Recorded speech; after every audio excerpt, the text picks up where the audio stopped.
Well, good morning, City Church.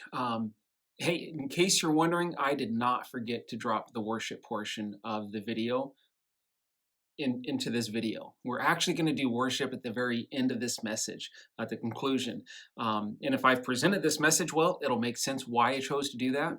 However, if I completely botch this whole thing, then I'm just some knucklehead that thought it'd be fun to mix things up by reversing the order of how we typically do things. So I guess we'll see how it goes.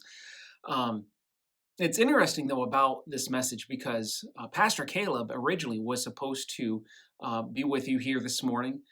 He called me Tuesday afternoon and he let me know that he had to schedule a last minute trip out of town.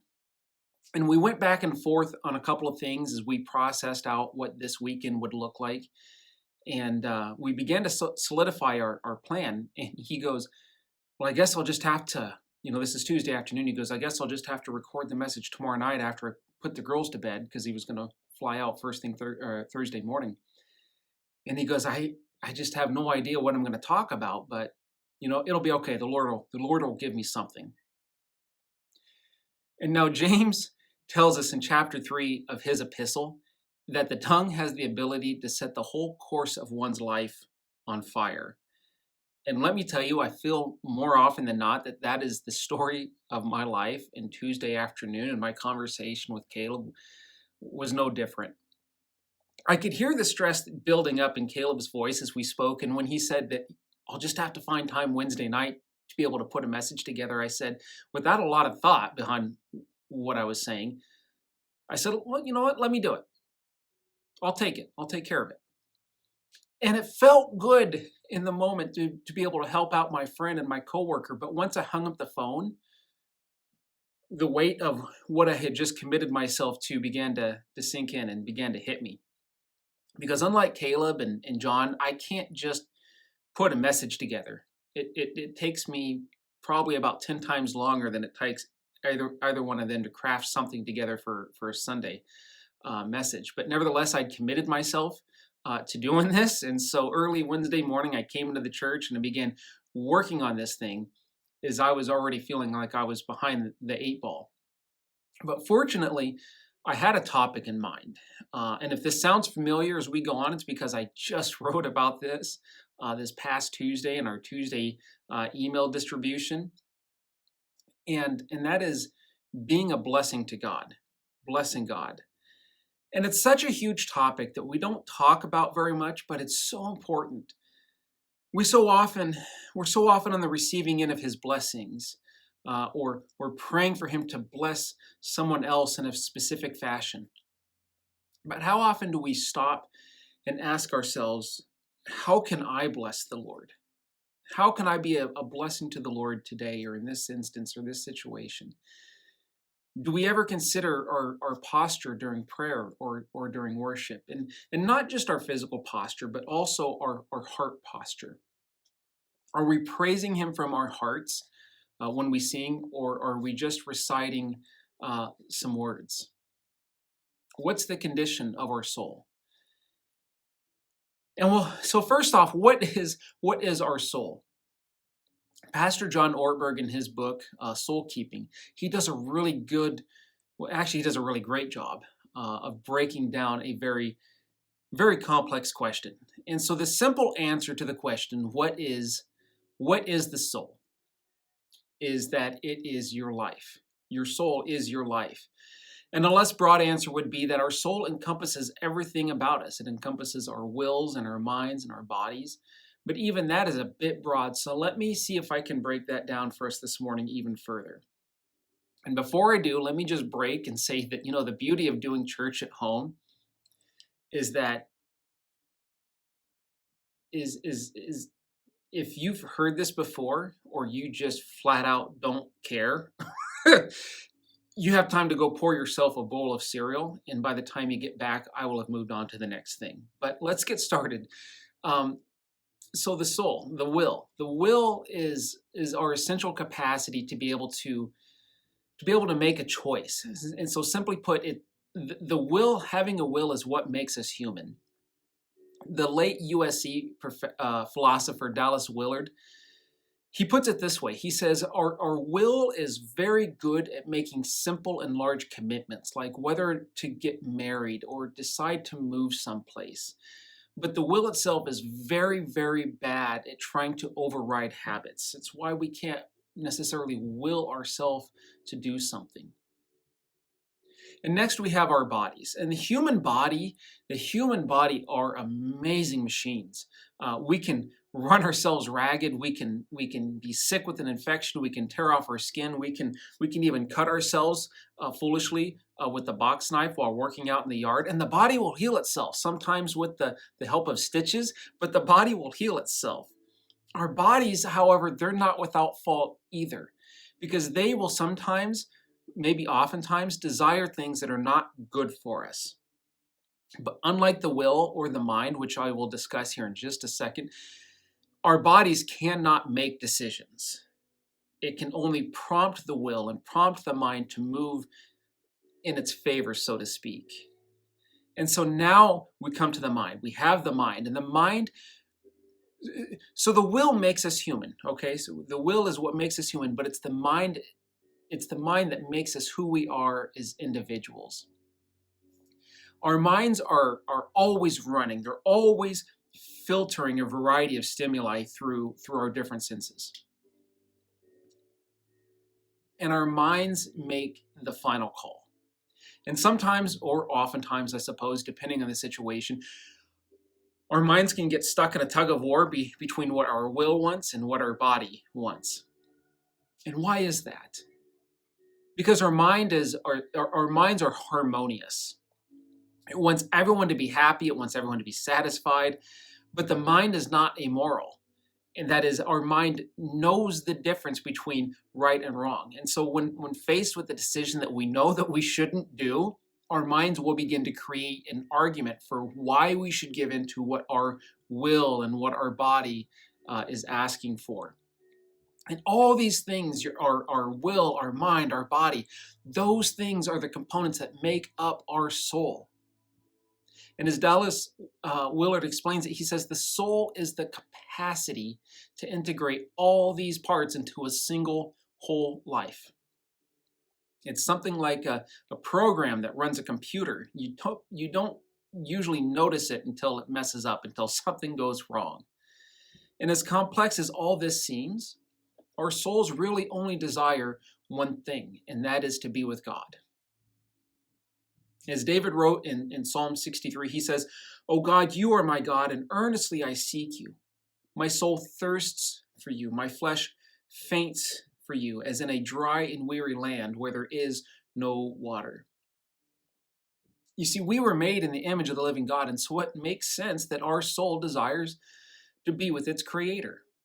Our soul wants to bless God, and at first glance we may wonder, how is that even possible?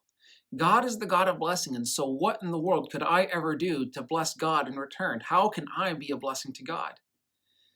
Well, as I wrote in this past Tuesday's email, I was struck by Joshua's words to the Israelites, or more specifically the tribes of Reuben and Gad and Manasseh. As they were preparing, these tribes were preparing to head back across to their land on the other side of the Jordan River. And Joshua says to them, this is in Joshua chapter 22, verse 5. Joshua says to them, "Be very careful to keep the commandment and the law that Moses, the servant of the Lord, gave you, to love the Lord your God, to walk in obedience to him, to keep his commands, to hold fast to him, and to serve him with all your heart and with all your soul." And so these three tribes, they're preparing to depart from the main portion of the Promised Land to reunite with their families and begin to establish their lives in the new land. And so in a parting message, Joshua gives them this reminder. He gives them this direction. He says to be very careful. And other translations say to be diligent. And in the Hebrew, the word that is used means to exceed. And so Joshua is telling these tribes as they depart to go above and beyond keeping the commandments that Moses had given them while they were in the desert. And then he reminds them what those commandments were. So Joshua gives his charge and he lays out the commandments. And what was the first one? It was to love God. Above all else, love God. And Jesus reiterated this in both Matthew and Luke when he said to love the Lord your God with all your heart and all your soul and with all your mind. And Joshua went on to say to walk in obedience to God. Keep his commands, hold fast to him, and serve him with all your heart and with all your soul. And as I mentioned in Tuesday's email, it was the part about holding fast to God that really caught my attention. The Hebrew word that Joshua uses for holding fast is davak. It's davak. And it literally means to cling to. And it's described in such a fashion as being adhered to something, like being glued to something. And Joshua was telling these tribes to cling to God and do not ever, ever, ever let go. And so why, if our soul desires to be with God, then why do we need to be reminded to cling to God? What keeps us from seeking God in the fashion that Joshua describes? I think much like the wear and tear that we put on our vehicles or homes over the years of use of things, things can break down over time. And our wills and our minds and our bodies and ultimately our soul, it's the same. Over the years, they've been bombarded with numerous outside influences and experiences that can begin to unravel us and break us down. And we learn and then we begin to practice bad habits. And habits that over time will ultimately cause decay of our soul.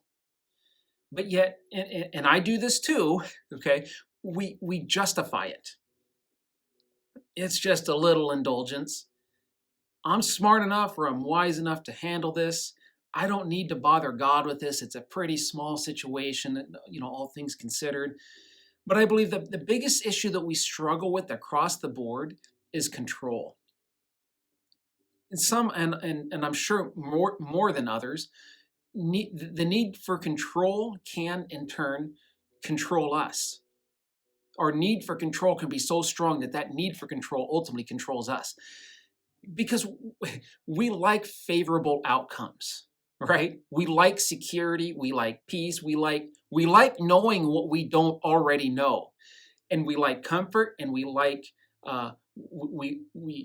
and when our will and our minds and our bodies are pulling against the natural inclination of our souls to get those things that we so desire, we find that things can go in the very direction that we were trying to prevent in the first place.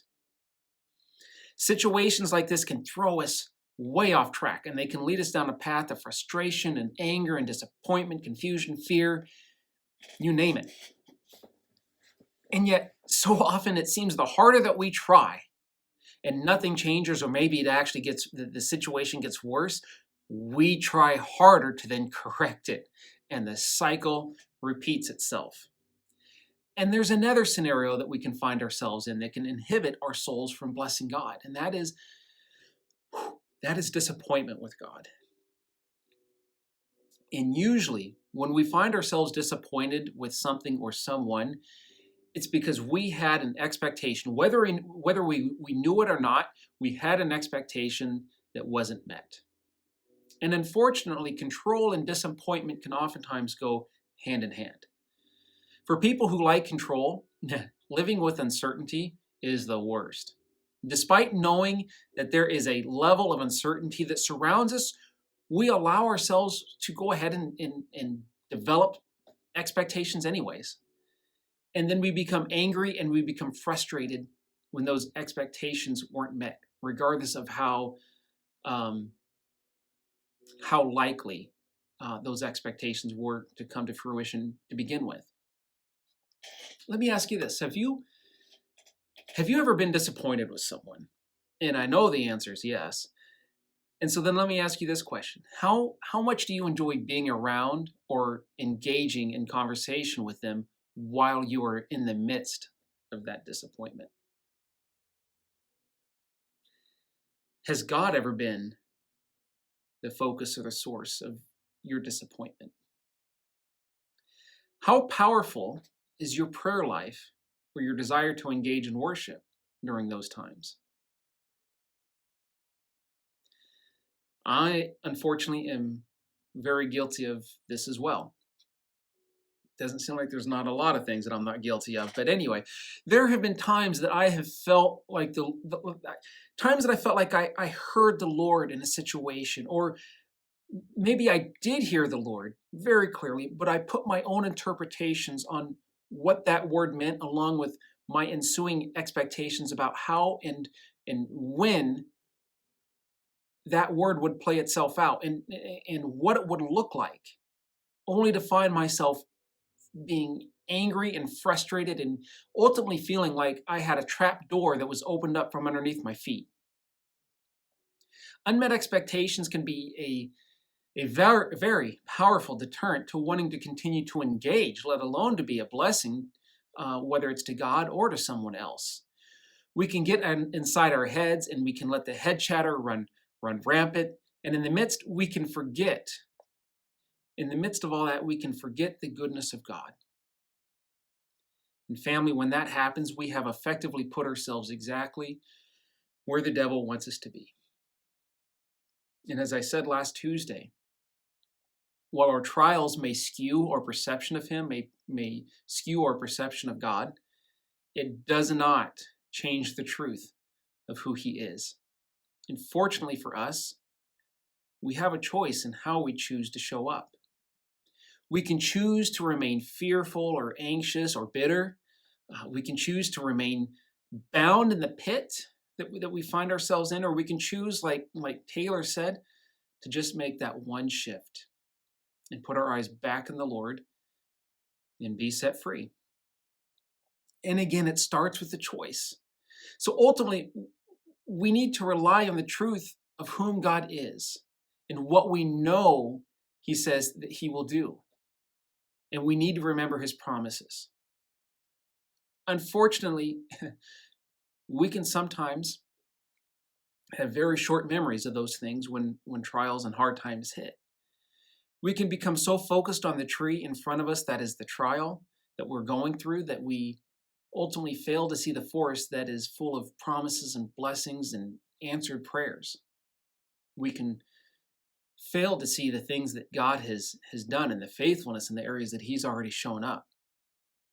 We can allow our feelings and our emotions to be our guide. And the mind and the will wants to be right. It wants to be justified in how we are feeling, but we cannot let our will and our mind rob our soul from the opportunity of blessing the Lord and remembering the truth of who he is. As I was reading Joshua the last couple of weeks, I was reminded of how often the Israelites would set up stone memorials. There was a biblical precedent for laying stones in order to remember the good things that God has done for us. In fact, there's at least 3 cases recorded in the Old Testament where memorial stones were laid. We read in Genesis the account of Jacob and Esau. Jacob had, at this point, has effectively robbed his brother Esau of the blessings that were bestowed to the firstborn son. And as a result, Esau had vowed to kill Jacob. And so Jacob flees his home and he leaves to go ultimately stay with his uncle. And on his journey, he stops for the night in a city called Luz. I think I pronounced that right, Luz. And God appears to Jacob in his dreams. And we pick up here in Genesis chapter 28, starting in verse 13. It says, I am the Lord, the God of your father Abraham and the God of Isaac. And I will give you and your descendants the land on which you are lying. Your descendants will be like the dust of the earth, and you will spread out in the west and to the east, to the north and to the south. And all peoples on earth will be blessed through you and your offspring. I am with you, and I will watch over you wherever you go, and I will bring you back to this land. I will not leave you until I have done what I have promised you. And when Jacob awoke from his sleep, he thought, surely the Lord is in this place, and I was not aware of it. he was afraid and said, "How awesome is this place? This is none other than the house of God. This is the gate of heaven." And so early the next morning, Jacob took the stone he had placed under his head, and he set up as a pillar and poured out oil. He set it up as a pillar and poured oil on top of it. And he called that place Bethel, though the city used to be called Luz. And in Joshua chapter 4, we read where the Israelites have left the desert, have crossed the Jordan into the promised land, and we pick up starting in verse 4. So Joshua called together the 12 men that he had appointed from the Israelites, one from each tribe. And he said to them, "Go over before the ark of the Lord your God into the middle of the Jordan. Each of you is to take up a stone on his shoulder according to the number of tribes of the Israelites to serve as a sign among you. And in the future, when your children ask you, 'What do these stones mean?' tell them that the flow of the Jordan was cut off before the ark of the covenant of the Lord. And when it crossed the Jordan, the waters of the Jordan were cut off. These stones are to be a memorial to the people of Israel forever." And finally, in 1 Samuel chapter 7, when Israel had defeated the Philistines, we pick up in verse 7. It says, "When the Philistines heard that Israel had assembled at Mizpah, the rulers of the Philistines came up to attack them. And when the Israelites heard of it, they were afraid because of the Philistines. They said to Samuel, 'Do not stop crying out to the Lord our God for us, that he may rescue us from the hand of the Philistines.' And then Samuel took a suckling lamb and sacrificed it as a whole burnt offering to the Lord." Poor little lamb. Anyway, he cried out to the Lord on Israel's behalf, and the Lord answered him. And while Samuel was sacrificing the burnt offering, the Philistines drew near to engage Israel in battle. But that day the Lord thundered with loud thunder against the Philistines and threw them into such a panic that they were routed before the Israelites. The men of Israel rushed out of Mizpah and pursued the Philistines, slaughtering them along the way to a point below Bethkar. And then Samuel took a stone and he set it between Mizpah and Shen, and he named it Ebenezer, saying, "Thus far the Lord has helped us." So what are your stones? How do you recall all the things that God has done for you right up until today? Do you have a journal or maybe a phone app or even a wall in your house that is dedicated to recording the answered prayers that you can look at, that you can gaze upon and remember? Because trying to recall those from memory in times of trial, at least for me, it's not very effective. None of us are immune to the sinking in the mire from time to time. But it's the remembering and the proclaiming the promises and blessings of God that is the remedy that will ultimately pull us out. It's the only remedy, in fact. Because family, disengaging from our problems, our trials, escaping through food or TV or sex or alcohol or drugs or shopping or anything else, it doesn't work. It only provides a distraction as we continue to slowly sink. But when we remember and we proclaim the promises and the blessings of God, it allows our soul to begin to bless the Lord. And eventually our will and our mind will have no choice but to follow. Our souls want to bless the Lord. They want to bless the Lord. And David wrote in Psalm 103, he said, "Bless the Lord, O my soul. All that is within me, bless his holy name." And so what does it mean? How do we do it? Because so often when we read of blessings in the Bible or we receive a blessing ourselves, the receiver of that blessing is seen as either helped or strengthened, or they're just flat out better off than they were before. We receive an answer to prayer, a gift, words of wisdom or of reprieve from a situation, and what do we say? "Oh man, what a blessing that was." But yet we can't do this for God. We cannot possibly bless God in a way that either helps or strengthens or makes him better off regardless of how much we think otherwise or despite our best efforts. God, let me help you out with this. It just doesn't work that way. We bless God through our expression of giving praise and thankfulness to him. And when we read the writings of the psalmists in the Old Testament about blessing God, it's never about a process that aims at increasing God's strength, but rather it's an exclamation of gratitude and admiration towards him. To bless God, it simply means to praise him and to honor his name. Okay, so then what's the big deal? Because we do this every single week when we sing at church or if we're playing worship music at home. But do we? Do we really? Are we allowing our soul to fully praise God?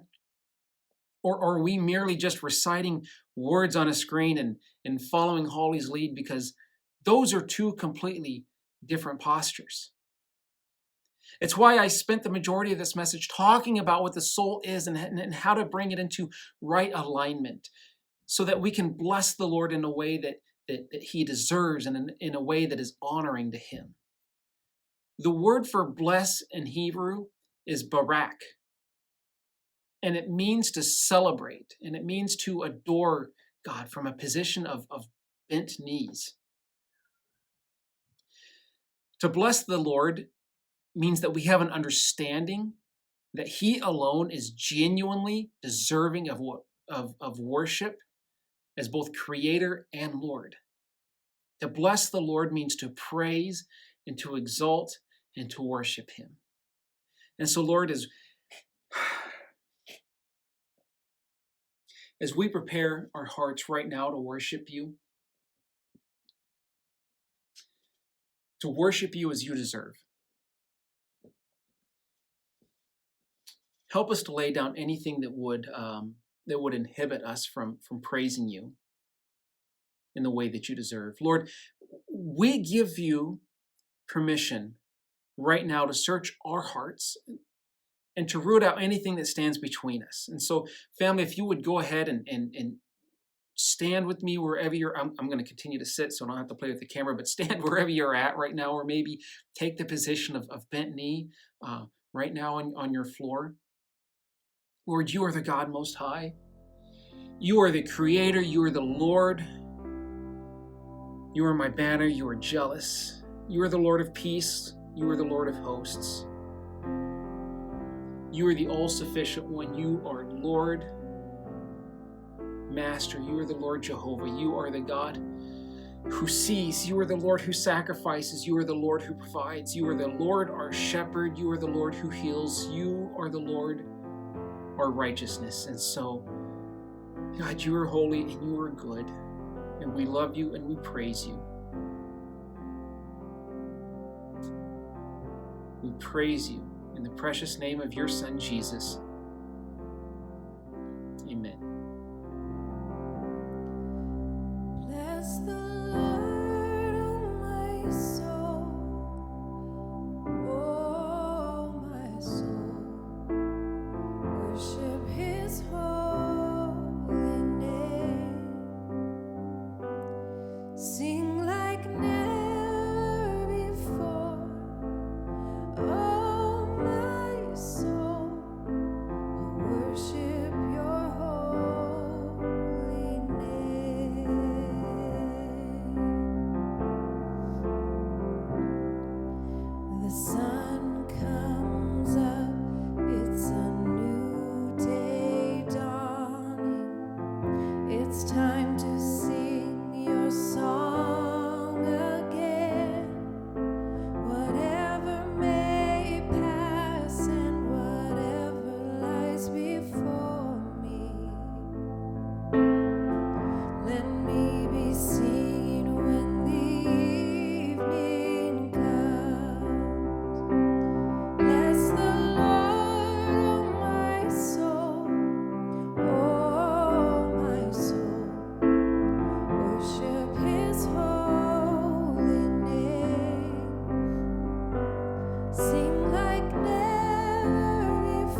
darkest day in history.